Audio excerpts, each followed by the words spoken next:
like everyone, and perhaps slightly earlier than some, started noticing not so much the opioid crisis, which is white people dying, but the problem of addiction and just how widespread it was, and it clearly was getting more widespread. And there seemed to be some relation to that and the loss of jobs, especially sort of middle class or slightly lower men.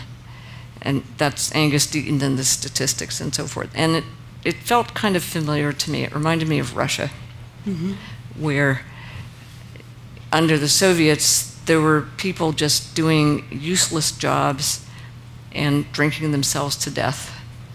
I asked one of my friends, or I said, you know, you shouldn't smoke and drink so much because you're going to die early. And he said, well, life is not so wonderful that we really care about that. You know, better to drink now and be happy. The women tended to deal with it much better because, for two reasons. One, they had children and they felt they were important in somebody's lives and they had a purpose. And also they took the money that both they and their husbands earned and they went and stood online and turned the money into things that they valued. The money itself was useless and the jobs were purposeless. So I started reading about addiction, and if anybody wants, you know, there was Gabor Mate, there was Maya Solovitz, who wrote a book called The Unbroken Brain, I think, why addiction is not a character defect. She said it was a learning disorder. And then I read the book that I thought made the most sense, called The Biology of Desire, by a guy called Mark Lewis. And he really said that it was learning from disorder. In other words, fundamentally, if you start your life out with a lack of security, with unpredictable parents, with, you know, basically, if your brain is damaged during the first few years of life, you become vulnerable later on. And there's lots of stuff now about adverse childhood experiences, and there's a clear correlation between adverse early childhood experiences and addiction, obesity, dropping out of school, abusing your own children, ending up in jail, and so forth and so on. So Mark Lewis, who is himself, you know, was formerly addicted, tells the story of 5 people.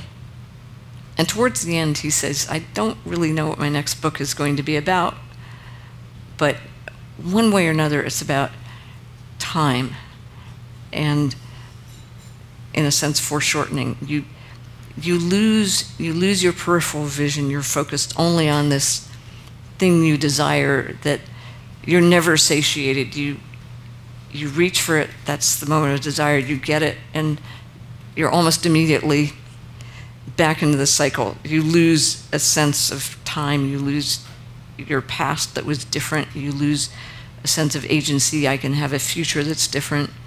He talked about Native Americans, the ones who had lost their sense of history, are much more subject to alcohol abuse and all those familiar problems. So I went to see him in the Netherlands, where he lives, and this time thing and this short cycle, we need dopamine, we need desire to live. We won't do anything if we don't have a desire. But if your desire is only short-term and instant, it becomes addiction. Whether it's, I used to think this thing about cell phone addiction was just like, yeah, that's a clever metaphor, but not really. But in fact, addiction is a behavior pattern. It can be, if you're addicted to a substance that actually has bad physical effects, like alcohol in particular, or drugs, it's worse. But it's the behavior pattern and that foreshortened cycle of wanting something that doesn't actually provide the relief you're seeking, much more than it is the substance that's really at the heart of addiction. And the trick is, how do you change that short-term desire, which is addiction, into long-term desire, which is purpose, where there is a sense of the future and of change and of getting some gratification that's long-term and permanent. So let me ask you, I think there are some people who would say the solution is individual. A person has to make good choices. They're responsible for, they're agents of their own fortune. Addiction is a moral failing, personal responsibility. And then there are other people who would say, no, it's a structural problem. It's a collective problem, right? People may not have choices. All of their choices may be bad. Their environment may be constraining their choices. Right, and they're not making a stupid choice. You know, if you have no job, why not go out and get drunk? You'll feel better. Or why not, if the only job in your community is to deal drugs, then you'll deal drugs, if it's the most lucrative thing, right? Yeah, if and that's different from addiction. I mean, the best drug dealers are not addicted. Right. They're smart business people. But right, but the point is that your environment gives you a certain set of choices. Yes, right. And that goes not just for addiction, choose. You can only make the choices that you have to make. And so, no, I think, I mean, you can get into long discussions, but fundamentally, how many of you are AI people?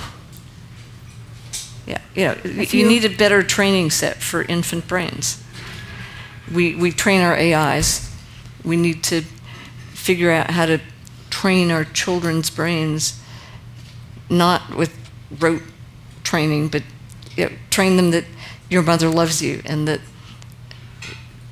life is not totally secure, but your parents love you and they'll take care of you, and you need to give them a sense of security so that they can trust in the long term. In a sense, addiction is you've lost trust in everything but this immediate short-term source of solace.